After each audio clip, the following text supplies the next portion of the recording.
Hello there and welcome back to Bullets for Bucks. Hope you're enjoying the channel. My name's Stephen Bresnaugh and today we're going to be going over the Sightmark Latitude 10-40x60 Riflescope. Now this is the Benchrest version. They have a Benchrest model and a F-Class model. The F-Class model comes with basically a duplex reticle, and the Benchrest model comes with a reticle with hash marks for windage and elevation all the way out to 10 MOA. Now, I chose the Benchrest version because primarily right now I'm shooting this rifle from my bench, and also I wanted to have some elevation adjustment within the reticle itself. To begin with, we're going to go over some basic features and specs with this Riflescope.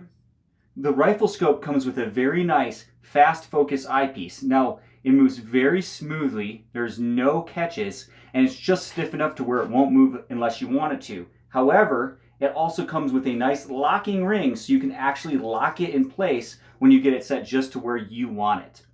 That is a very nice feature that I actually don't have on even some of my very high-end Riflescopes. Then coming forward, you have a nice magnification ring, and once again the magnification is 10-40 variable power. So we start down here at 10, move it clockwise all the way up to 40. It has hash marks at 10, 12, 14, 16, 18, 20, 24, 28, 32, 36, and 40. So every other number. It is very smooth, yet stiff enough not to move if you don't want it to. There's no slop in it whatsoever, and it feels very high quality. Moving forward to the elevation turret, it reminds me much of like a Vortex HST, a little bit beefier, thicker, and more heavy duty. So it is a little bit bigger diameter than a Vortex HST. It also features a very nice locking ring right here on the bottom that provides a very positive hard zero stop. It has little set screws in the ring so you can set it just in place so it can't turn without you wanting to turn it. I actually prefer this method of zero stop, and you'll find this on some very expensive scopes actually. It's very nice because it's super simple and easy to set. And like I said, it provides a definite zero stop. That's not mushy.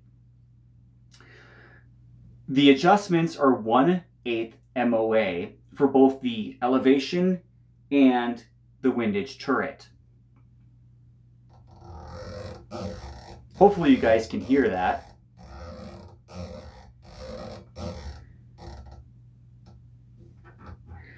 Both the hash mark on the scope body and on the scope turret match up very nicely.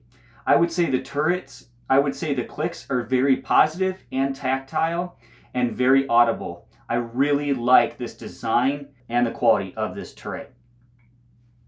On the scope body, you'll see it has a very nice up indicator with an arrow so that you know which direction to go if you're new to Riflescopes. Also, on the scope body, it has hash marks 1, 2, 3, 4 for elevation, and also for elevation up and for elevation down. So if you go one full revolution, which by the way is 8 MOA, you'll see on the scope body how many revolutions you've gone without having to count them because it's nicely marked. That comes in really handy, especially for when you're in competition.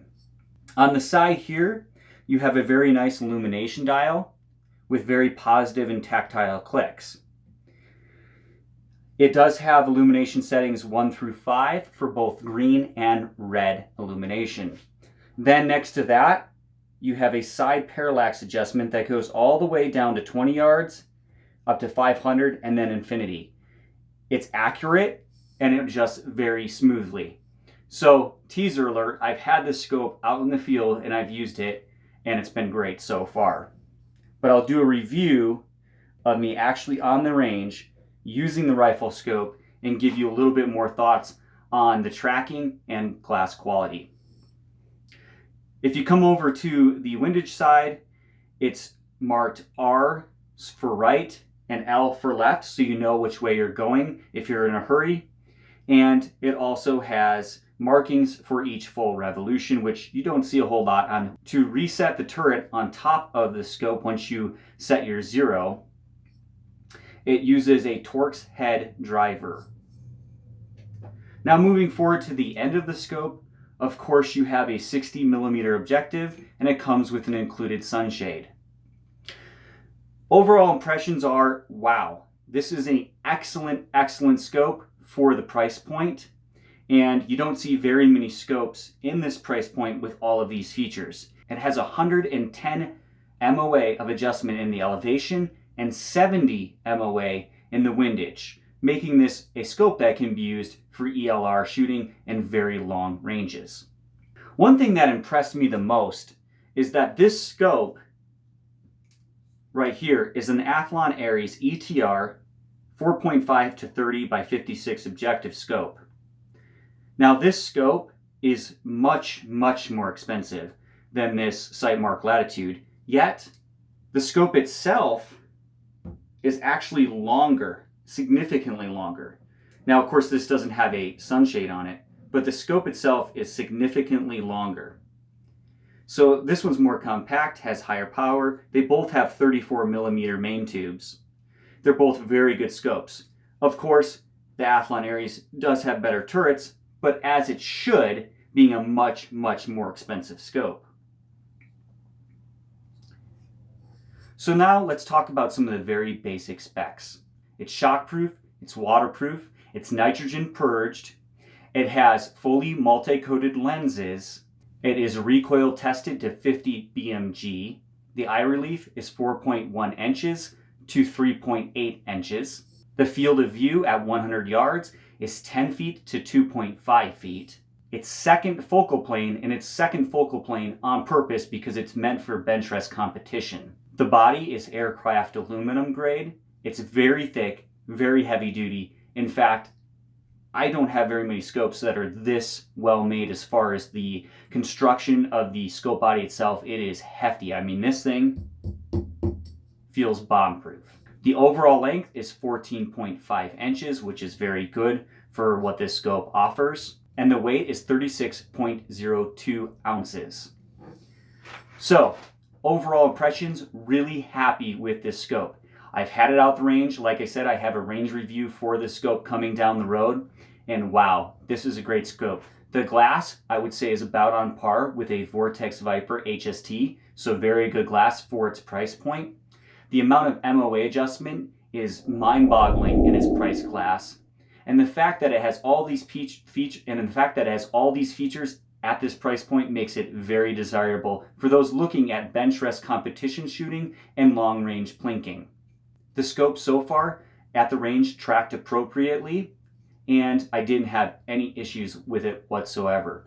The one thing that I would say is maybe a con of the scope is the reticle is extremely fine. And I do understand that it is made for Benchrest competition, but it's a little too fine for my taste. However, that's mostly personal preference, and you may find that you like it very much. It's still very functional and works though. Hope you guys enjoyed this scope review, and I hope you stay tuned for that in the range, in the field review on this scope coming up soon. If you liked this video, go ahead and like and subscribe below and leave me a comment with your thoughts. There's also a link to purchase this scope in the description, and if you use that link, it does help out the channel. Have a great day.